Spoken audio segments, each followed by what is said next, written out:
അനുഗ്രഹിക്കപ്പെട്ട നല്ല സമയത്തിനായി ഞാൻ ദൈവത്തെ സ്തുതിക്കുന്നു, സ്തോത്രം ചെയ്യുന്നു. ദൈവവചനം ശ്രവിച്ചുകൊണ്ടിരിക്കുന്ന എല്ലാ ദൈവമക്കൾക്കും വീണ്ടും വരാമെന്നരുളി ചെയ്തവനായ കർത്താവായ യേശു ക്രിസ്തുവിൻ്റെ തന്നെ നാമത്തിൽ ഞാൻ എൻ്റെ സ്നേഹവന്ദനം അറിയിക്കുന്നു. ഇന്നത്തെ അല്പസമയത്തെ ചിന്തയ്ക്കായി ലൂക്കോസ് എഴുതിയ സുവിശേഷം 17-ാം അധ്യായം 32-ാം വാക്യം നമുക്ക് വായിക്കാം. ലോത്തിൻ്റെ ഭാര്യയെ ഓർത്തുകൊള്ളുവിൻ. അനുഗ്രഹിക്കപ്പെട്ട ഒരു വേദവാക്യമാണ് നാം കേട്ടത്. കർത്താവായ യേശു ക്രിസ്തുവിൻ്റെ രണ്ടാം വരവിൻ്റെ സമയമാകുമ്പോഴേക്കും ഭൂമിയിൽ നടക്കുവാൻ പോകുന്ന ചില കാര്യങ്ങൾ യേശു തൻ്റെ ശിഷ്യന്മാരോട് പറയുന്നത് ലൂക്കോസ് എഴുതിയ സുവിശേഷം 17-ാം അധ്യായത്തിൽ രേഖപ്പെടുത്തിയിരിക്കുന്നു.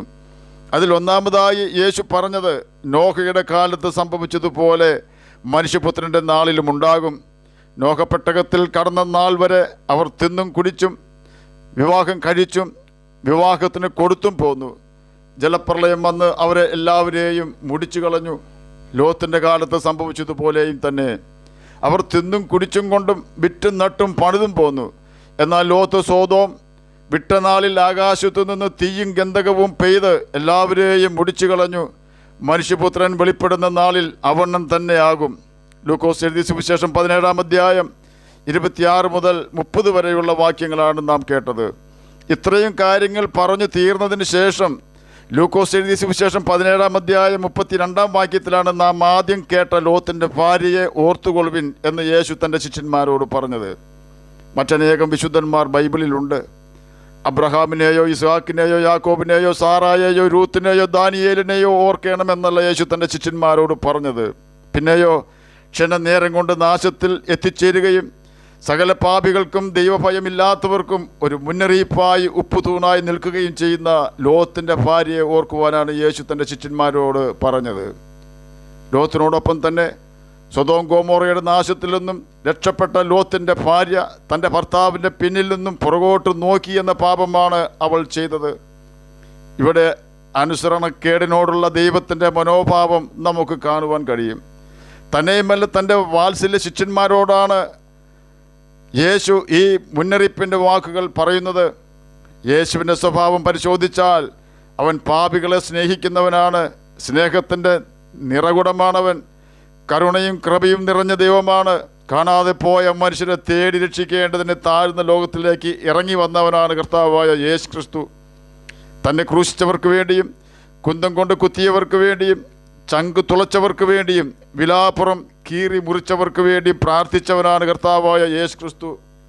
അവൻ്റെ സ്വഭാവം ഇതൊക്കെയാണെങ്കിലും അവൻ്റെ സ്വഭാവം അവനെ ത്യജിക്കുവാൻ കഴിയുകയില്ല എങ്കിലും അവനെ ശിഷ്യന്മാരോടും നമ്മോടും ഒന്നേ പറയുവാനുള്ളൂ. യേശുവിൻ്റെ രണ്ടാമത്തെ ഭൂമിയിലേക്കുള്ള വരവിൽ നോഹയുടെ കാലത്തും ലോത്തിൻ്റെ കാലത്തും നടന്ന രീതിയിലുള്ള പാപപ്രവൃത്തികൾ ഭൂമിയിൽ വ്യാപരിക്കും.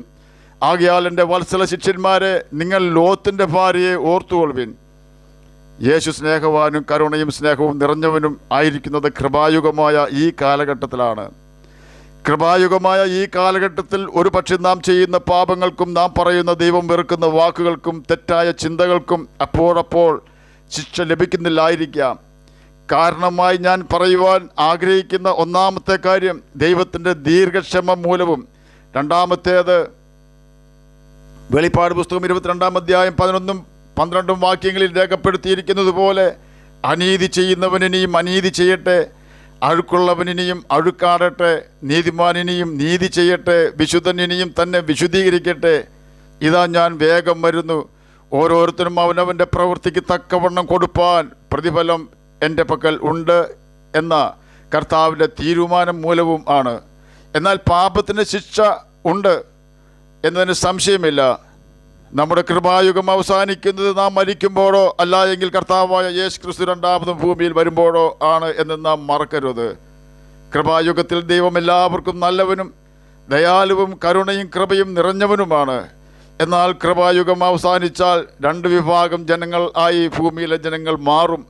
ഒന്നാമത്തെ കൂട്ടം ആളുകൾ ദൈവവചനത്തെ അനുസരിച്ച് സുവിശേഷം അംഗീകരിച്ചുകൊണ്ട് പാപത്തെ വെറുത്ത് ദൈവമക്കളായി തീരുന്നു. രണ്ടാമത്തെ വിഭാഗം ആളുകൾ ദൈവവചനം അനുസരിക്കാതെ സകലവിധ പാപവും ചെയ്ത് സാത്താൻ്റെ മക്കളായി തീരുന്നു. കൃപായുഗം അവസാനിച്ചാൽ ദൈവത്തെ അനുസരിച്ച് പാപം ചെയ്യാതെ ജീവിക്കുന്നവർക്ക് ദൈവത്തിൻ്റെ കരുണയും കൃപയും തുടർന്നും ലഭിക്കുമെങ്കിലും ദൈവത്തെ അനുസരിക്കാതെ പാപം ചെയ്ത് പിശാചിൻ്റെ മക്കളായി തീരുന്ന വ്യക്തികൾ, അവർ സാത്താൻ്റെ പ്രവൃത്തികൾ ചെയ്തിരുന്നവർ ആകയാൽ യേശുവിൻ്റെ ജീവനിൽ നിന്നും എന്നേക്കുമായി അകലുകയും ദൈവത്തിൻ്റെ സകല നന്മകളിൽ നിന്നും നീങ്ങിപ്പോവുകയും ക്രിസ്തുവിൻ്റെ കൃപയ്ക്കുള്ള കൂട്ടാവകാശം നഷ്ടപ്പെടുത്തി കളയുകയും ചെയ്യുന്നു. ദൈവത്തെ അനുസരിക്കാതെ ജീവിച്ചവർ സാത്താൻ കിടക്കുന്ന ഗന്ധക നദിയിൽ രാവും പകലും ഒരു സ്വസ്ഥതയുമില്ലാതെ യുഗായുഗങ്ങൾ ജീവിക്കേണ്ടി വരും. അവിടെ കരച്ചിലും പല്ലുകടിയും ഉണ്ടാകുമെന്ന് യേശു പഠിപ്പിച്ചിട്ടുണ്ട് എന്ന് നാം ഓർക്കണം. എന്നെ കേൾക്കുന്ന പ്രിയ ദൈവമകനെ, ദൈവമകളെ, ഇപ്പോഴാണ് തിരഞ്ഞെടുപ്പിനുള്ള സുപ്രസാദ കാലം. നാം നമ്മുടെ സമയം വ്യർത്ഥ കാര്യങ്ങൾക്ക് വേണ്ടി ചിലവഴിക്കാതെ ആകാശത്തെയും ഭൂമിയെയും സൃഷ്ടിച്ച സൃഷ്ടാവിൻ്റെ സന്നിധിയിൽ അവൻ്റെ കൽപ്പനകൾ അനുസരിച്ചുകൊണ്ട് അടുത്തു വരയണം. ഈ വാക്കുകൾ നൂറ്റാണ്ടുകൾക്ക് മുമ്പ് അന്നുണ്ടായിരുന്ന ജനങ്ങളോട് നോഹ പ്രസംഗിച്ചു എന്ന് ബൈബിളിൽ രേഖപ്പെടുത്തിയിരിക്കുന്നു.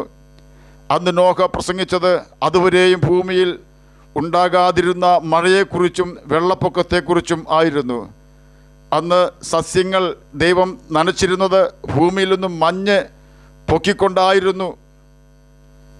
ഉൽപ്പത്തി പുസ്തകം 2-ാം അധ്യായം 5-6 വാക്യങ്ങളിൽ ഇതിനെക്കുറിച്ച് രേഖപ്പെടുത്തിയിരിക്കുന്നു.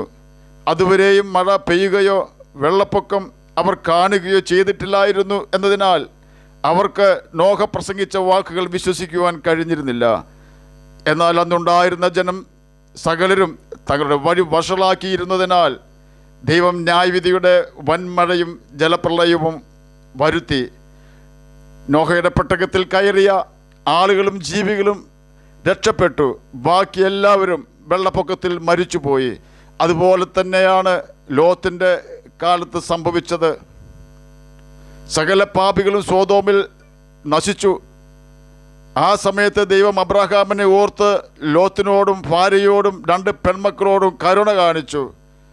ദൂതന്മാർ അവരുടെ കൈ പിടിച്ച് അവരെ സോദോമിനെ വെളിയിൽ കൊണ്ടുവന്നു. നാശപട്ടണത്തിൽ നിന്നും അവർ തങ്ങളുടെ ജീവൻ രക്ഷിച്ചവരാണ്. എന്നിട്ടും ലോത്തിൻ്റെ ഭാര്യ തൻ്റെ ഭർത്താവിൻ്റെ പിന്നിൽ നിന്നും പുറകോട്ട് തിരിഞ്ഞു നോക്കി. പെട്ടെന്ന് തന്നെ മുന്നോട്ട് നോക്കുവാൻ സാധിക്കും എന്നാണ് അവൾ ചിന്തിച്ചിരുന്നത്. എന്നാൽ അതിനുശേഷം അവൾക്ക് മറ്റൊരു സ്ഥലത്തേക്ക് നോക്കേണ്ടി വന്നില്ല. എന്നെ കേൾക്കുന്ന പ്രിയ ദൈവമകനെ, ദൈവമകളെ, നമ്മുടെ വിലയേറിയ ആത്മാവ് നിത്യനരകത്തിൽ പോകാതിരിക്കുന്നതിനാണ് യേശു ക്രിസ്തു കാൽവരി ക്രൂശിൽ യാഗമായി തീർന്നതും ദൈവകോപത്തിൻ്റെ തീച്ചുളയിൽ വെന്തെരിഞ്ഞതും. കാൽവരി ക്രൂശിൽ യേശു നമുക്ക് വേണ്ടി എന്ത് ചെയ്തുവെന്ന് നാം എപ്പോഴും ഓർക്കണം. ചൂള പോലെ കത്തുന്ന ഒരു ദിവസം വരുന്നുണ്ട്. ആ ദിവസത്തിൽ നമുക്ക് ന്യായാധിപതിയായ നമ്മുടെ കർത്താവിൻ്റെ സന്നിധിയിൽ നാം ലജ്ജിച്ചു പോകാതെ നിൽക്കുവാൻ കഴിയേണ്ടതിന് നാം ലോത്തിൻ്റെ ഭാര്യയെ ഓർത്തുകൊള്ളണം. അവൾ ചെയ്ത തെറ്റ് പുറകോട്ട് നോക്കി എന്നതാണ്. എന്നാൽ അവൾ ദൈവത്തോട് അനുസരണക്കേടാണ് കാണിച്ചത്. അവൾ പുറകോട്ട് നോക്കി എന്ന തെറ്റാണ് ചെയ്തത് എങ്കിലും അവൾ തൻ്റെ പിന്മാറ്റ സ്വഭാവമാണ് പ്രകടമാക്കിയത്. അവൾ വിട്ടുപോകുന്നതിനെ ഓർത്തു എന്നതാണ് അവൾ ചെയ്ത തെറ്റ്. ഭക്തനായ ഒരു ഭർത്താവ് അവൾക്കുണ്ടായിരുന്നു. സ്വർഗത്തിലെ ദൂതന്മാർ കൂടെ ഉണ്ടായിരുന്നു. ശക്തമായ ദൈവത്തിൻ്റെ നിർദ്ദേശമുണ്ടായിരുന്നു. കാര്യങ്ങൾ ഇങ്ങനെയൊക്കെ ആയിരുന്നെങ്കിലും അവൾ പുറകോട്ട് നോക്കരുതെന്ന ദൈവത്തിൻ്റെ കൽപ്പന ലംഘിച്ചപ്പോൾ നീതിമാനായ അവളുടെ ഭർത്താവിനോ ദൈവത്തിൻ്റെ ദൂതന്മാർക്കോ അവളെ രക്ഷിക്കുവാൻ കഴിഞ്ഞില്ല. ദൈവം അവളെ ന്യായം വിധിച്ചു. അതുകൊണ്ട് നാം എപ്പോഴും ലോത്തിൻ്റെ ഭാര്യയെ ഓർക്കണം. നാം എത്ര ഉന്നതനായിരുന്നാലും എത്ര സമ്പന്നനായിരുന്നാലും വചനത്തിൽ വലിയ അറിവ് ഉള്ള വ്യക്തിയായിരുന്നാലും നാം കർത്താവിന് എന്തെല്ലാം വലിയ കാര്യങ്ങൾ ചെയ്യുന്നവരാണെങ്കിലും ദൈവവചനത്തോട് അനുസരണക്കേട് കാണിച്ചാൽ നമ്മെ സഹായിക്കുവാൻ ആർക്കും കഴിയാതെ വണ്ണം നാം നിത്യമായി നശിച്ചു പോകുവാൻ ഇടവരും എന്നാണ് യേശു നമുക്ക് തരുന്ന മുന്നറിയിപ്പ്. ആകയാൽ ബൈബിൾ വായിക്കുകയും ദൈവത്തിൻ്റെ കൽപ്പനകൾ ചോദ്യം ചെയ്യാതെ അനുസരിക്കുകയും ചെയ്തുകൊണ്ട് ലോത്തിൻ്റെ ഭാര്യയ്ക്ക് പറ്റിയ തെറ്റ് നമുക്ക് സംഭവിക്കുന്നില്ല എന്ന് ഉറപ്പുവരുത്തിക്കൊണ്ട് നമുക്ക് ജീവിക്കാം. കർത്താവിൻ്റെ കൽപ്പനകൾ അനുസരിച്ചുകൊണ്ട് നിത്യജീവൻ അവകാശികളായി തീരുകയും ചെയ്യാം. അതിന് കർത്താവ് നമ്മെ സഹായിക്കട്ടെ എന്ന് പ്രാർത്ഥിച്ചുകൊണ്ട് ഞാൻ എൻ്റെ വാക്കുകളൊന്ന് വിരമിക്കുന്നു. നമുക്ക് പ്രാർത്ഥിക്കാം. ഞങ്ങളെ സ്നേഹിക്കുന്ന സ്വർഗീയ പിതാവേ, നല്ല വചനത്തിനായി ഇങ്ങനെ സ്തുതിക്കുന്നു, സ്തോത്രം ചെയ്യുന്നു. എന്നെ കേൾക്കുന്ന ഏതെങ്കിലും പ്രിയപ്പെട്ടവർ സമാധാനമില്ലാതെ ആയിരിക്കുന്നെങ്കിൽ അങ്ങ് അവർക്ക് സമാധാനം കൊടുക്കണമേ. അങ്ങയുടെ വചനം പ്രമാണിച്ചുകൊണ്ട് ജ്യോതിഷികളെ പോലെ തിളങ്ങുവാൻ അടിയനെ കേൾക്കുന്ന അങ്ങനെ കുഞ്ഞുങ്ങളെ സഹായിക്കണമേ. രോഗത്താൽ ഭാരപ്പെടുന്നവർക്ക് രോഗസൗഖ്യം കൊടുക്കണമേ. സമാധാനമില്ലാത്തവർക്ക് സമാധാനം കൊടുക്കണമേ. പ്രാർത്ഥന കേട്ടതിനായി സ്തോത്രം. യേശുവിൻ്റെ നാമത്തിൽ തന്നെ ആമേൻ. കർത്താവ് എല്ലാവരെയും അനുഗ്രഹിക്കട്ടെ. സ്തോത്രം.